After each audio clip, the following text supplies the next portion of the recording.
What's up, everybody? Welcome to Five Stripe Friday. I'm Blake. I'm joined by my co-host, ATL Joe. We're ATLians United podcast. This is episode number 13. So, wow, that's a lot of episodes. 13 weeks. And it's a Friday. And it's Friday. This is a great day. 13 is now a lucky number. We're here to bring you the hype. Rolling into Cinco de Mayo weekend. We're playing the Chicago Fire. Which, I don't know. Are there a lot of fires in Chicago, Joe? Cinco de Fire. Cinco de Fire. That's about what it is. It's about fire? About 5 fires in Chicago. All right, guys. Thanks for listening. I just want to throw it out there. If you guys like our podcast, if you guys are watching us on YouTube, we'd really, really appreciate if you guys would rate us, comment, tell us what you think. We need feedback so that we can keep making this show better and better each week. We really do appreciate any sort of constructive criticism and positive feedback from you guys. We so appreciate you listening. So, Joe, I got to ask you, man, tell me what's going on in the A?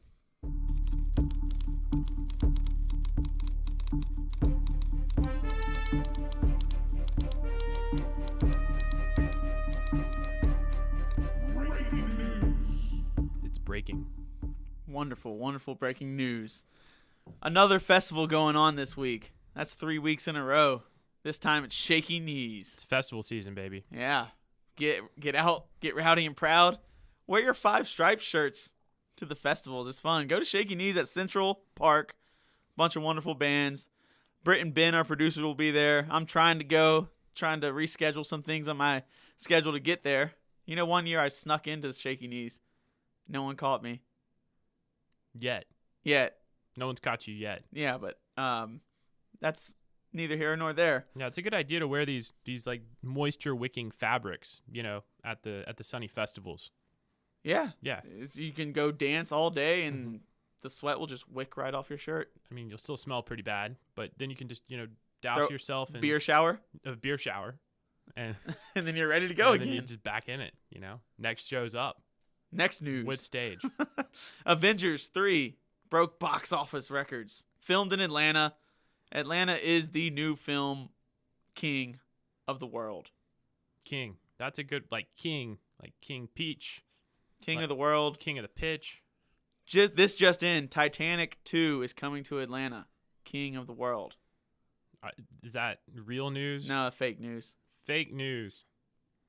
Sorry, guys. We'll stop with the fake news. On to more important news. MLS-wise, the transfer deadline day has passed. Dun, dun, dun, dun. Not much big things happened except for league win. New England. He is now not on the Chicago Fire like a lot of people thought. He went to LAFC.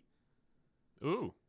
That's big news for us because we're playing Chicago Fire this week, and league win would have really solidified that midfield and may have given them a lot of opportunity to push forward for a top 5 spot. Yeah, but I mean, at the same time, it also strengthens LAFC, who's had an incredibly hot start. That's true. And league win has been a very big cog in New England for the past several years. Yeah. And then they got a new coach this year, and league win hasn't even made the 18-man roster a single game. It's been a really hot point in New England, but at the same time, New England's been on fire. New England's been one of the most surprising teams of the MLS this year. That's very true. And they didn't even need him, so they traded, made $950,000 potential in allocation money. Is that TAM or is that GAM? It's a mix of both. It's kind of like a Darlington Nagbe Plan B. Gotcha. So it's like a TAGAM or a GATAM. Yeah. Whichever one you prefer. Yeah, that's right. That's right. It's similar to the Nagbe deal that we made, but a little bit just like tier 2. It's Nagbe, Gwyn. Right. So that's a pretty solid move by LAFC. Yeah, and if you guys don't understand what we're talking about, don't even try to figure it out. It's really not worth your time. But they made a lot of money. Yeah, and another good news for our podcast and a bunch of you soccer fans out there, we are going to SoccerCon this year. We just booked our spot.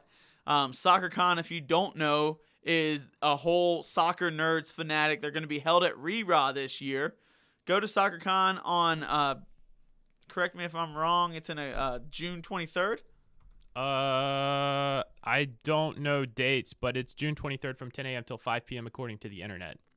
That's good. So June 23rd, we are going to SoccerCon. We'll have a tent there. It's a World Cup watch party. It'll be during the wonderful World Cup.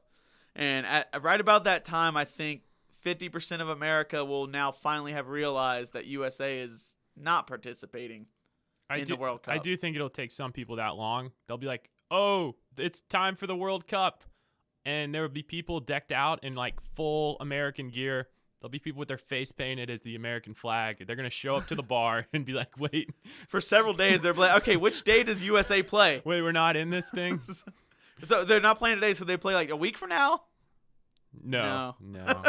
We got a friendly, 2 months later.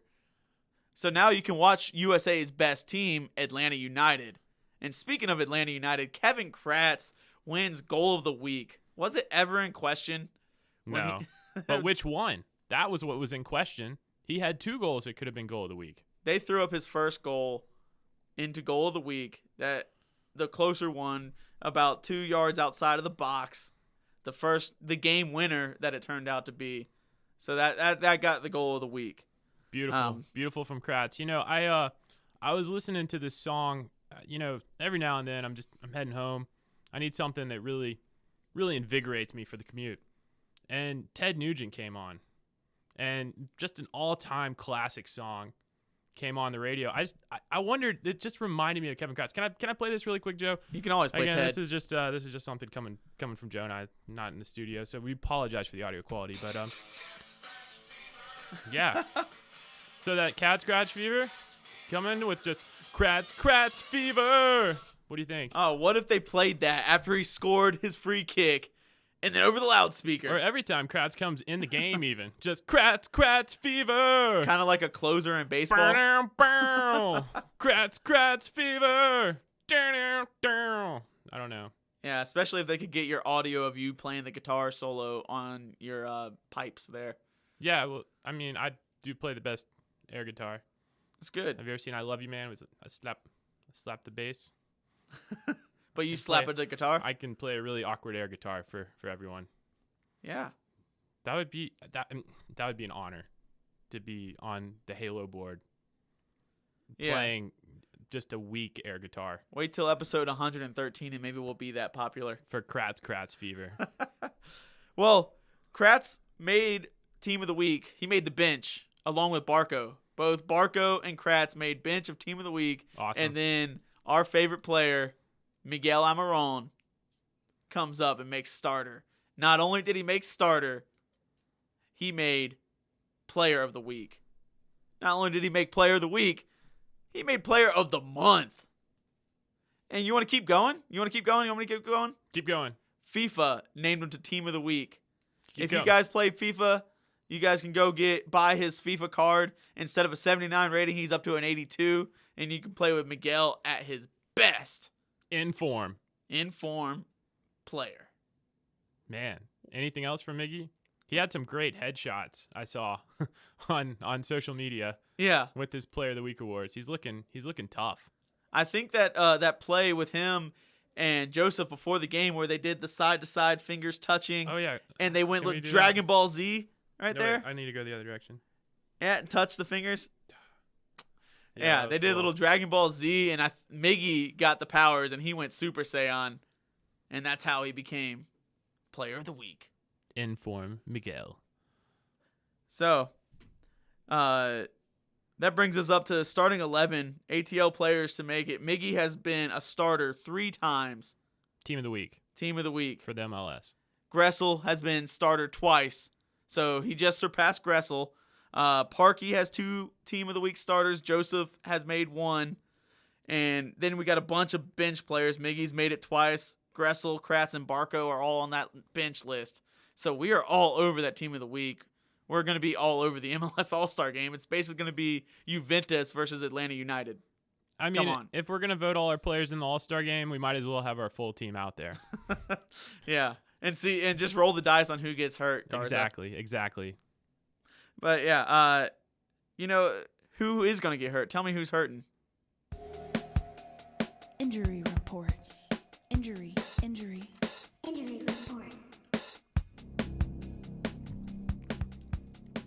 Breaking injury report. We got breaking news. No one's hurt that matters. That's it for injuries. Enough with injuries. Let's talk about the match. I'm just kidding. That's got to be the best injury report we've had all year. It's like everyone's healthy. Match fit. Tito? He's fit. Barco? He's good. He looked fine out there. I thought he had a great game, actually. Your favorite nickname, Pablo Escobar? Pablo Escobar. Well, yeah, I mean, he's fine. He's not playing because it's hard to get in our team now. Everyone's healthy. Yeah, is he going to be in our team? Maybe we'll talk about that during later segment of Tata's Tactics. Pablo always finds his way back into the States, you know? Yeah, so recap of the game. We mentioned it during the news. Kevin Kratz with his 2 wonderful goals. Miguel also had 2 goals. You know, Miggy now has 6 goals, and he's tied with Joseph for most goals in the MLS right now. I did not know that, but all the penalties he's taken, that makes sense. How many do you like? Miggy has just found goals this year, even when he hasn't been at peak form. You know, like right. Even without even using his right foot. Imagine if he used his right foot. It'd be amazing. He would have one at least Houston. 4 more. He would definitely have 1 or 2 at Houston, but we don't mention that preseason game. That's because it was preseason. Yeah, no one cares. Kevin Kratz's first goal got wonderful accolades. He got goal of the week. I honestly think the second goal, that free kick from about 30, 35 yards out, after he already scored one, the goalie knows what he does. And he just stepped up. Miggy looked at him and was like, "Are you sure?" And Kratz was like, No, really. I got this. Mm-hmm. And he curls it. I saw it. Kratz fever! Sorry. You done? I'm done. That's right. Well, I was thinking, you got me off a tangent. At the game, what if Kratz steps up to the ball? The ref calls a foul. Everyone gets silent. Our super sub. He comes in the game. Super sub. And then everyone's looking around, cheering for the free kick. And then you have the supporter section going, Kratz. All Mercedes-Benz. Kratz. And it builds up. Kratz. Kratz. Fever.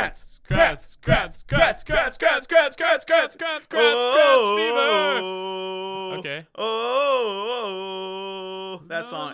Yeah. AUFC. That would be good. That'd be a wonderful chant. Easy. All you have to remember is his name, Kratz. But his second goal, man, he shoots it. I thought it was a laser beam going to the right side, and so did the goalie. He lunged just to his left. Now you got to reverse it around. Mm-hmm. He lunged to the left, and then the ball, almost like it hit off of an invisible defender and just deflected to the other side, near post, and clipped the post. That was an insane bend. That Kratz bend. Nasty curveball. He is now 3 for 4 on free kicks that he's taking for Atlanta United. The only one he missed was that game where he put it a little bit, he said, too short. Well, the guy went up and hit it with his hand, and it got a free kick or handball in the box, and Miggy's like, okay, I got this now. I can finally take what I'm good at in free kick and penalty kick. So, quick point. Joseph, again, we love Joseph, but he doesn't need to take penalties anymore. Miggy should be our penalty taker. I think that's definitely consensus. If Miggy's on the field, that's your consensus. I think Miggy has shown that he has the composure to get up there and stroke the penalty in. And he's done well. He missed one, though. Joseph missed one. Miggy's missed one. True. And we also got Barco. If you don't remember, when he was playing with Independiente, he took all their penalty kicks. So we got multiple options. And then I would love Kevin Kratz to even take a penalty kick. Yeah. If he's on the field, I mean, he's so good at free kicks. I guarantee you he can put a penalty kick in. He's a dead ball specialist. Well, let's talk a little bit about Miggy, Joe. I know he's won all these accolades, right? He is the talk of the town. He was on the ESPN Deportes Sports Center just yesterday. They had an interview with Miggy in Espanol, which Joe, of course, is our resident expert, so I'm sure you were able to translate the whole thing for us, right, Joe? Yeah, I could pick out about, 13 weeks in? Right. I got about 13 words out of it. Okay. So, yeah, for a full translation of that Sports Center interview, you guys can check out our website. It's going to be just Joe translating Miggy's interview on Sports Center. But let's talk about Miggy. Let's talk about what his future is with Atlanta United. Let's also talk about what we see in the future for maybe Miggy in Europe. And Joe, I know we've talked about this privately a lot. You know, we both think it would be best for Miggy to possibly stay till the winter transfer window, which would be after the MLS season, after he's hopefully lifted a cup and a supporter shield and a U.S. Open Cup, because we're going for the treble this year. Mm-hmm. But, you know, there's a chance he could leave in the summer, maybe after the World Cup, before the European transfer window closes. Right. What teams are really monitoring him? What teams do you think he could go to, just in your opinion? You know, I did some research on this, and I love all soccer. You love all soccer. We both watch international, European leagues, whatever. And you made a point when we were talking, you did not think he could play for one of the elite clubs in Europe. And that got me thinking. It's like, yeah, okay, well, let me list out. You got English Premier League. You got La Liga in Spain. Mm-hmm. You got Serie A in Italy. And then Bundesliga, Germany. Yeah. And Germany, Bundesliga, if you take out Bayern Munich, honestly, in my opinion, that's only like a half a step up from MLS. And then, I mean, you do have some good quality there. Yeah, you got Schalke, you got Dortmund. Yeah. You know, you got some traditional Schalke, teams. Dortmund, Bayern, I don't think he fits in any of their systems there and players that he would have to beat. But I think he could take on Leverkusen or Hoffenheim. Possibly. But honestly, I think he's really a fit for Serie A in Italy. You take out Juventus and Napoli. They're their top two. They're fighting for the league title there. Mm-hmm. And they got some serious quality, some of the best players in the world. And I think Miggy is not quite to the best player in the world status, but he's close. Mm-hmm. Take the next three. And he's been rumored to Inter Milan. He's been rumored to AC Milan. And then just recently in the semifinal against Liverpool, Roma. I was looking at them. Well, Roma, he would be a wonderful fit into a rotation there. He's better than Perotti, in my opinion. And Yeah. Perotti plays on their left wing. Miggy's going to play left wing, center mid, or even sometimes center defensive mid like he plays in Paraguay. So he'd be a very fun pairing as a left winger with El Shaarawy out on that right wing. Two fast young guys, great with the ball. And then AC Milan. He'd be in a big rotation. They've got a huge, strong midfield, Yeah. but nobody is light years better than Miguel. And Miguel's, at the same way, he's not light years better than the rest of them. Mm-hmm. But a really good fit would be Inter Milan. I mean, he would compete for that center attacking mid. Borja Valero is their center attacking mid. He's very solid, but very much like Miggy. And what if he has a good World Cup and he moves on, Very and then true. Miggy could come in and replace him? And then EPL is one that everyone is talking about. That's what most Americans watch if they watch a European league. Very true. And then you look at their top teams. You got Liverpool, Man City, Man U, Chelsea, Tottenham, all with star quality. Arsenal used to be in there, and let's not forget Arsenal, because they still do have a fantastic club, you know, with a nice stadium. You know, obviously Arsene Wenger is moving on, but I think Arsenal is still a strong. You know, they were in the semifinals of the Europa League. They were right there, And that would be a great fit for Miguel to go to a team that's trying to get back into the Champions League. And you mentioned Arsenal. I think it would be a like-for-like comparison and an improvement if you replace Danny Welbeck with Miguel Almiron. I agree. You know, I think you hit on some really cool points there. One is Serie A being a good fit for Miggy.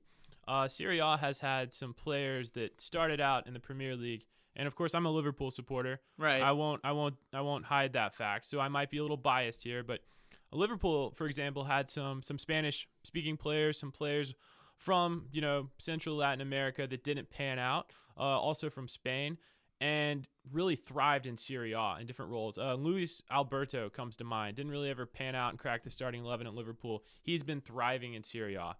Suso, who is a Spanish player that never really made that starting 11 in the top flight of the English league, has been thriving at AC Milan.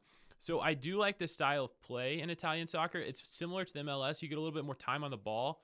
I think Roma might be a little bit of a stretch because, honestly, Roma is – it seems like they like to play that more like direct long ball type. Yeah. Like but they get it to Zedko and let Eden Zedko do what he does. He's a great target. Zedko, how do you say it? Zedko, I don't know. And you mentioned being a Liverpool supporter, and you've got one of your own players there. Yeah. He came over. He was at Chelsea, didn't really make it, and then he went to Roma. Very true. He came over to Liverpool. Mo Salah. Mo Salah. Yeah. Very much like a Miguel Almiron in the making. That on just the left side of it. Yeah, he really only has a left foot, and what Miggy needs to improve, if we need to talk about what Miggy needs to improve to take it to the next level, we've said it time and time again on our podcast, his right foot. I mean, it's a no-brainer. It's his weak spot. Everyone has a strong foot, right? Mm-hmm. But it's just so apparent with Miggy that he'll even hold off shooting at some points if it's lined up on his right foot. And that's what he's got to change. He's got to be willing. I think Sadio Mane, to go back to Liverpool, Champions League semifinal, he's a right footer. He breaks in from the left-hand side, opening goal of the match yesterday, and he uses his left foot to put it pat, and that's what Miggy's going to have to do. He's going to have to start scoring goals with his right foot. He's going to have to create assists with his right foot. So his right foot is not a good thing. That's kind of hurting his chances. Another huge thing that's going to hurt his chances for leaving this summer is he's not in the World Cup. That's true. Paraguay did not qualify, and all the scouts are going to be at the World Cup and see who's the next big star that's making waves. I don't care what team you're playing for, what country you're with. Mm-hmm. Who's making waves at the World Cup? Miggy's not there, and that's going to kill his chances. And that really makes me sad because I love watching Atlanta United players play with their international team. That makes me so sad. And you know what? Okay? I need a beer. Beer of the week! Every week. And we got a wonderful, very micro brew just popped up here in Atlanta. Steady Hand Beer Company. Yeah. Paradise Waits IPA. My hand's not so steady when I hold this up. Blake holding up next to the camera, kind of shaky hands with his shaky knees. Shaky Knees Festival this weekend. But you know what? Kevin Kratz, the lovely German who might be part of Germany's national team after they saw his free kicks, handed me this wonderful golden spike. And like every week, I'm going to spike in our beer of the week with a little ATL chant. Thanks, Kevin. Give it a little go. Here we go. ATL. Beautiful. Thank you, Kevin. You did have a steady hand there. Yeah, and these cans are very rare. You can only find them in bottles outside of everywhere, but where'd you pick this can up? Picked these up at Hop City at Krog Street. And this is a great beer. I know you guys can't taste it over the airwaves, but go pick up some Hold Steady Brewery. Steady Hand Beer Company. Hold Steady. Steady hands, hold steady. Oh, hold steady is their motto. It's like unite and conquer. Atlanta United. Hold steady. Steady Hand Beer Company. But that is a very solid IPA. I mean, we do a lot of IPAs on this podcast here, and that definitely rates up with the best of them. We're going to have to do a little on our website, put a post of our favorite IPAs and tier them as to who wins, because this one, it's very, very solid, mellow flavor, straight with that IPA. How much alcohol percentage is it? I think we're at 7%. 7%, which is the ideal IPA percentage. Yeah. Once you go over 7, you're looking at a double IPA status. Yeah, and just a little bit about Steady Hand Beer Company. This is one of kind of the new anticipated breweries that's going to be opening up. We don't know exactly when in 2018, but it's going to be in West Midtown. off of Ellsworth Industrial, right over there near Topgolf on the west side. So you guys be looking out for it. This beer is called Paradise Waits, and just like we're waiting on their tap room to open, but they are releasing beer. Steady Hand Beer Company. You guys check it out if you see it in the stores, and wait for that tap room to open up. Good stuff. So Joe, It was a good beer, right? that was a good beer, but I think it's time for the preview for next week. Chicago Fire We got the Fire coming up. heading up to Chi-Town. They're like not even their top team there. They're not even in the top 5 as the best Chicago teams. To be honest, they're not even in the top Chicago Fire in Chicago. Yeah. I Googled Chicago Fire this week, and all I got front page of Google was Chicago Fire, the TV show. I've never watched it. Have you seen it? I didn't know there was a TV show, but I'm sure Zlatan has seen it because Zlatan is all up on American TV now. Just like how you watched Atlanta, the show. Remember that when we had Zlatan in the studio and he'd been watching Atlanta? He had been watching it, which is a great show, by the way. So the city of Chicago doesn't even look at the Chicago Fire as a big team. They've been trying to pull all sorts of stunts to bring them in. They bring in Bastian Schweinsteiger. They're really good at drawing players. I mean, they're an old time club. They are one of the best. They came in as the first club to be a franchise club and win the MLS. True. But it starts a big week for Atlanta United. We've got 5-game stretch ahead of us that we're playing clubs that are in the top 3 or some that are sitting right on the verge, 4 or 5 in the standings, but like Chicago Fire, they're 5th in the standings, but by the end of the season, we expect them to be in the top 4 to 5. Yeah, this is a crucial stretch for us. We got some midweek games coming up. We're going to Orlando fairly soon. So we got Chicago, we got Cinco de Mayo, we got a midweek game. Then we're heading to Orlando. This is going to be a tough stretch. We've been on a great run. We've actually been on the best run in club history. So, again, second year in existence, but this has been our best run in club history. A few other funny facts about the Fire. ATL UTD 2 today is they're going to be playing in Cincinnati, and the Cincinnati crowd is expected to be 10,000 people larger than the Chicago Fire crowd.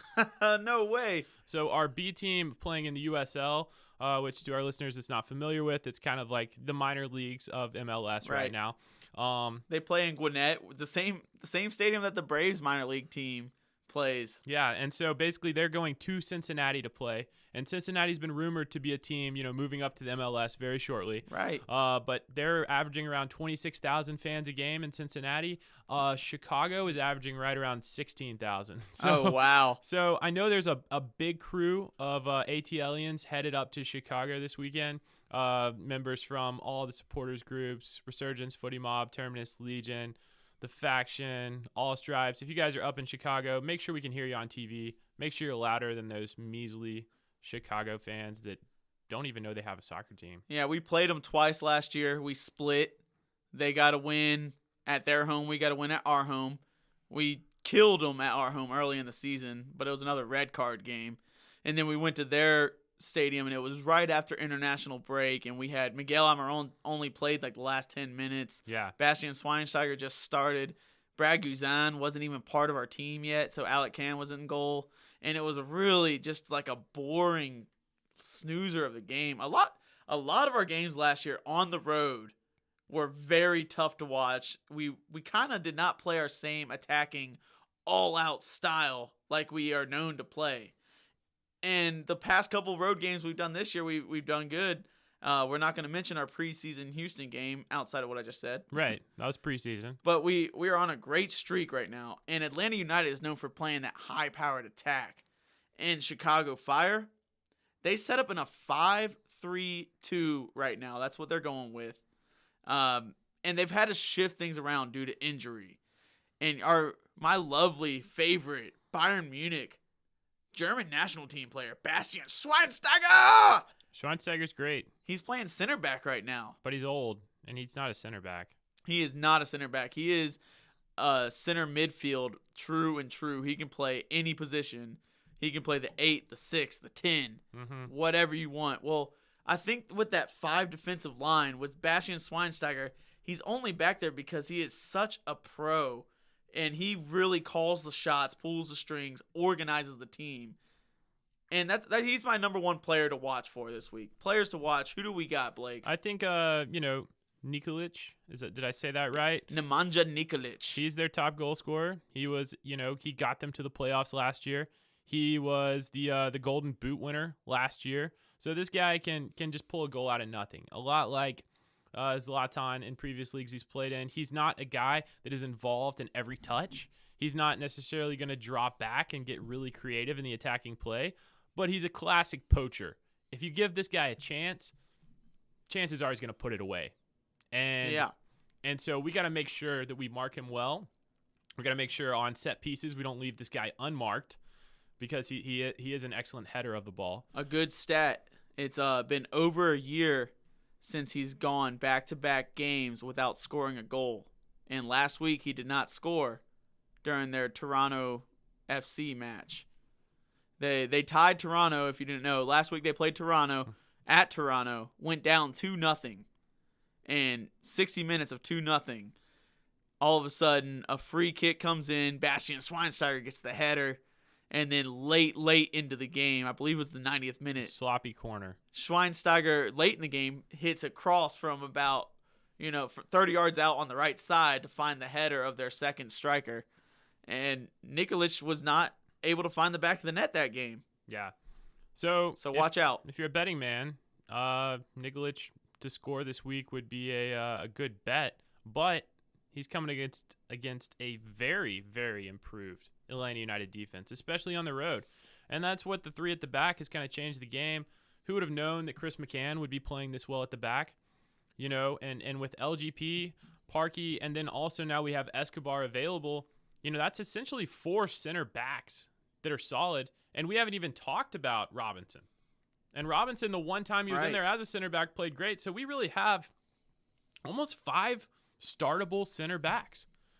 And before the season, that was a position that everyone was saying, we need a buy. Everyone was saying we need a defensive mid and a center back. Right. But now it's like no one knew McCann was going to turn into a center back. But now it's like we got 5 strong center backs. And Everyone's so healthy. Impressive. And Escobar can't even get on the field because we're playing so well. Yeah, Escobar comes back from concussion, and he made an appearance last week. And so we'll see if he kind of slowly makes it in.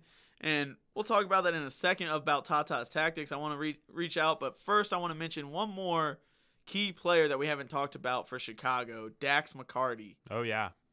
This guy, Dax McCarty, I think he really would have been a vital key of Team USA in the prelims of qualifying for the World Cup, but Bruce Arena was very reluctant to play him. And he could have been he's an engine in the middle of that field. He's scrappy. And I think he learns a lot from Schweinsteiger. And between Schweinsteiger and McCarty, they play very smart soccer, and they may have the highest soccer IQ as a pairing of anybody in the MLS. Yeah, Dax McCarty's a guy that hasn't always gotten the credit he deserves, in my opinion. This is a guy that has, played in the MLS his entire career.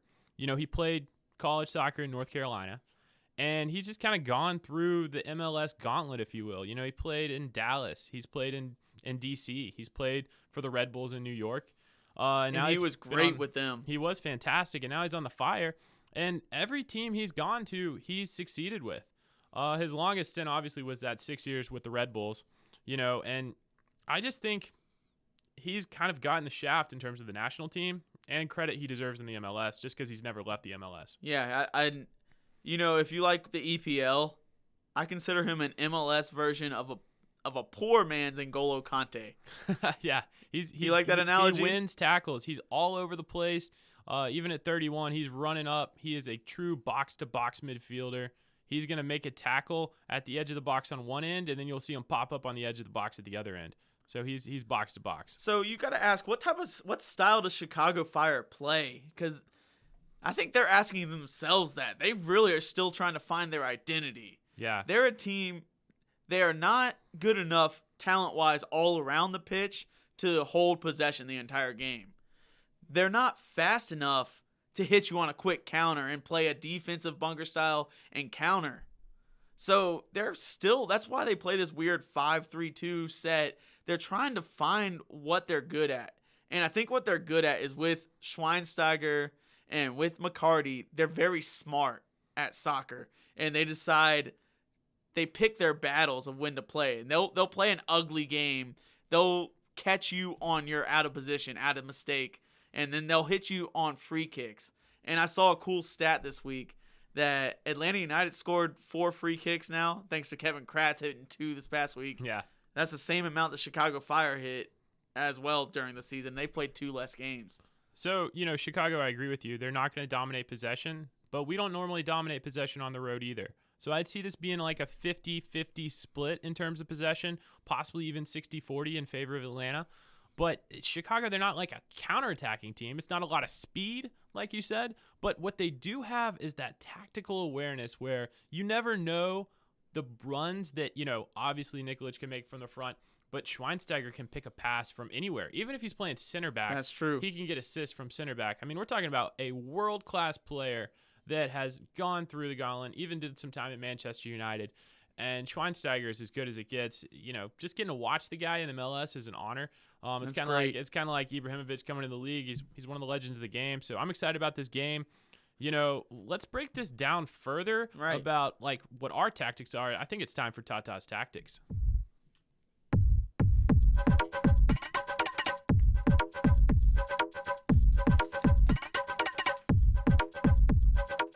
Please never leave Tata.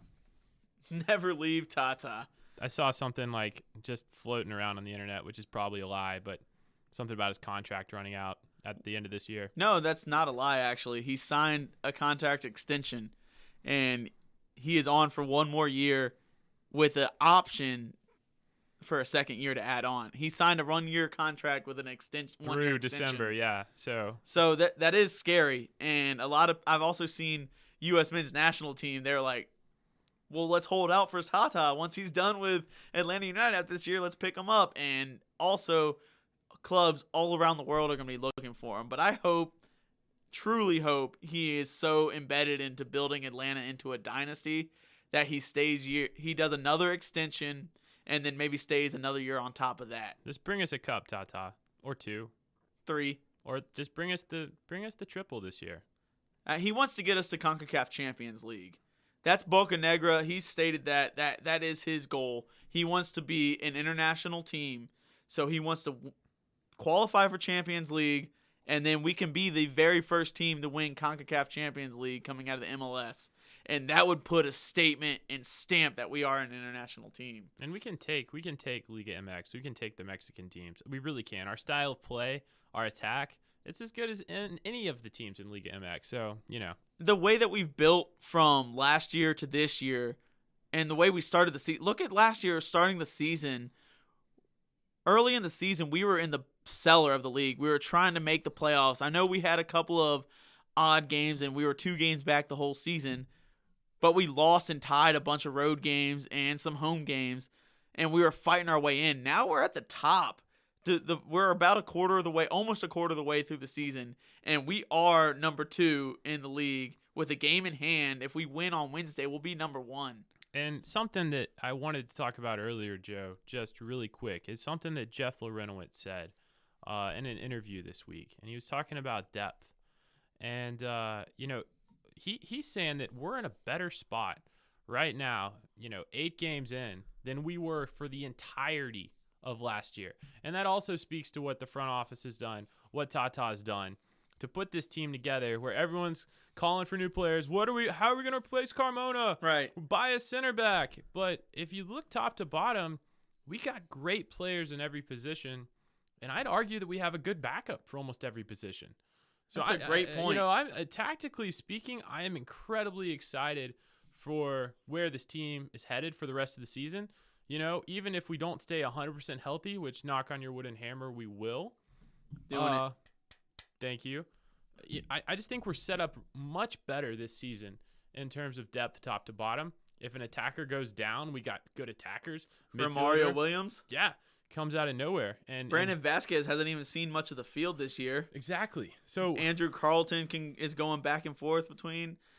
You make great points there with the depth, and one thing I saw last year, and everyone talked about last year, Tata Martino was really reluctant to bring in subs, and he was throwing players in.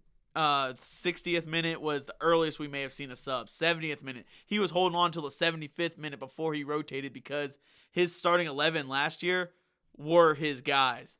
This year, he's been rotating. We've seen a bunch of depth. This past game, he brings in Tito Villalba at halftime. The only time I saw him bring a player in at halftime last year was U.S. Open Cup when we played Charleston Battery at Kennesaw. Yeah. I don't know if you remember that game. It got not rained out. It got rain delayed for a couple hours. Right. Started. And that was Miles Robinson's first game with Atlanta United's first team. Yeah. He lets in an own goal. Not his fault. It was really a shot deflection he tried to clear and put into our own goal. Well, at halftime, Tata said, "No, you're out." And he pulled Miles Robinson. That's in anger. Yeah. I've never seen him do a sub at halftime. And then now he sees tactically that they're parking the bus. And so he pulls Jeff Larinowitz. And everyone's like, Jeff Larinowitz, he's the reason we're good at going back and forth and defending. Well, there was no need to defend in this game because they weren't attacking. Yeah, they parked the bus. And so they put Tito Villalba in. And just Tata's guts and tactical mindset, he just proved that he is willing to make these transitions when he's got the players. And this year, he has the players. And talk about an attacking lineup. What we got to see the second half of Montreal, even though it was frustrating because the bus was parked, was a real treat. I mean, our lineup coming out, it was almost like a two-striker system with Joseph and Barco up front. But what we kind of flipped it into was playing Joseph, Barco, and then we had Tito come on at halftime, Miggy playing right behind him. I mean, name a better four attacking quad, if you will. and honestly, not just the MLS, I would say even other leagues, definitely Liga MX. I would say France to some extent, excluding PSG. These guys could go score goals against anyone if you put that for. I mean, that was an awesome thing to see. We finally cracked the egg that was the Montreal bus, which was tactical genius by Tata. And I think we stick with the 3-5-2 this next week because we haven't lost with this formation. Right. How do we change it? And so the way we change it is how we've done in the past couple of games. And he showed that we start in a 3-5-2, but our formation is an adaptable formation. And we've trained in practice and during games, you'll see it, a shift. We start as a 3-5-2, and then the flow of the game kind of dictates how we want to play. And sometimes we'll shift back into a 4-man back line and do that 4-3-3 and kind of adapt to it. Last week, we kind of abandoned the center defensive midfield role and threw everybody up front until we were able to crack the egg and get a goal. So it's very adaptable, and I think we will start in this 3-5-2 for the foreseeable future until he's ready to show, well, now we need to start with 4 defenders. But why would we if we're without a loss? Yeah, and just the emergence of Gressel in that wing-back role, and Garza has the skills. He's not just a defender. Garza can score. He's scored a goal this year. I mean, I know he's playing with a bum shoulder, but he's fine for right now, and he's got great skills. I saw an awesome video clip of him at practice just hitting an outside of the foot lefty shot off the post into the goal. This guy's good. And you mentioned Garza, and the wonderful thing about McCann and Garza matchup on the side, they're both interchangeable. McCann can push up the field, and he is beautiful at sending crosses into the box. Yeah, great left foot on both of them. And if you saw preseason last year, they had a video of him taking a deflection from outside the box and hitting off the post, a wonderful volley kick. McCann can shoot it too. He's got a goal on the season as well. So the interchangeableness, the squad rotation, the depth that we have, that's Tata's tactics for you. He's a master right now. He's a he is a Tata tactical guru, genius, however you want to phrase it. Tata, please don't leave ever, because this is fun to watch. Are we going to break down Chicago this week? I think they don't have a chance at holding us. I could see it being a 2-2 draw, or I could see it being a 4-1 Atlanta United win. I think whoever gets that first goal is going to win the game, dictating the pace of play. Yeah, but also I think if Chicago scores first and we answer, it could be one of those back and forth draws. a point on the road isn't bad here, but I think we got to go for 3. And I like to think that Tata unleashes our full attack. All right. Well, you heard it from Blake. Tata's going to unleash that full attack. We are AT Aliens United Podcast. Please give us rates on iTunes or whatever podcast app you listen to. Look us up on YouTube. We're there. Give us a thumbs up. Give us a star. Comment on any podcast, anything that you listen to. I am ATL Joe. My co-host Blake, the Marshman. The Marshman. This has been AT Aliens United. Hit us up on Twitter, Facebook, Reddit, any of them. We'll answer. Gmail. Kratz fever.